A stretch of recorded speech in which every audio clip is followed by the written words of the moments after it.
Hi guys! Welcome to my channel. And sa ngayon, ipapakita ko, i-tutorial ko kung paano i-convert itong text image or itong image kung paano kukunin itong text dito at ilalagay sa MS Word. So, paano natin makukuha itong text na to kasi nakadikit na dito, 'di ba? So, first lang, punta lang sa MS Word,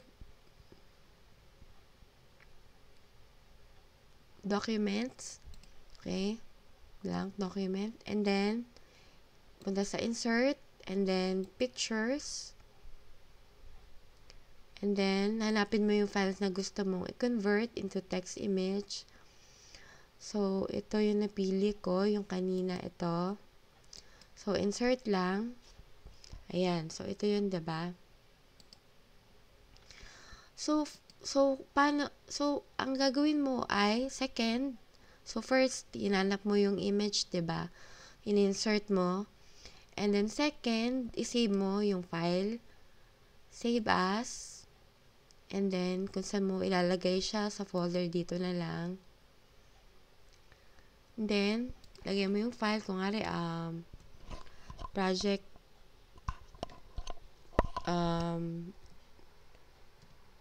project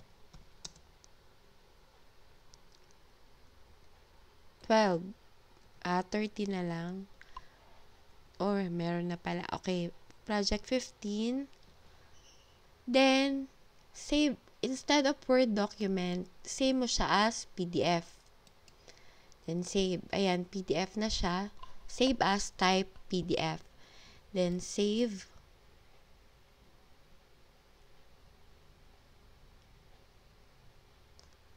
Okay, na-save na. Ayan. So, diba nasa PDF file na siya. So, first, second, third step, balik ulit sa Word document.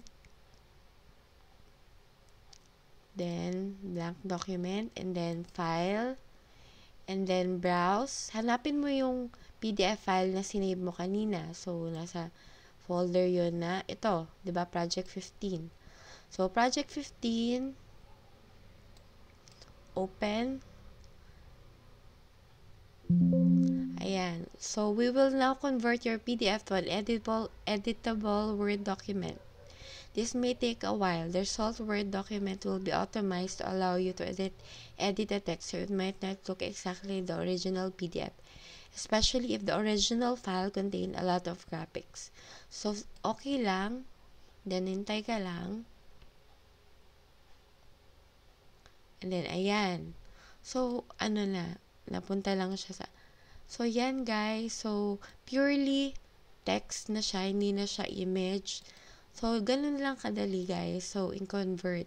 So, hindi mo na kailangang mag-type or ng mano-mano. Yun, ganun kadali. Kung meron kang libro na gustong ilagay sa Word, so, yun lang gagawin mo guys. So, thank you sa panonood.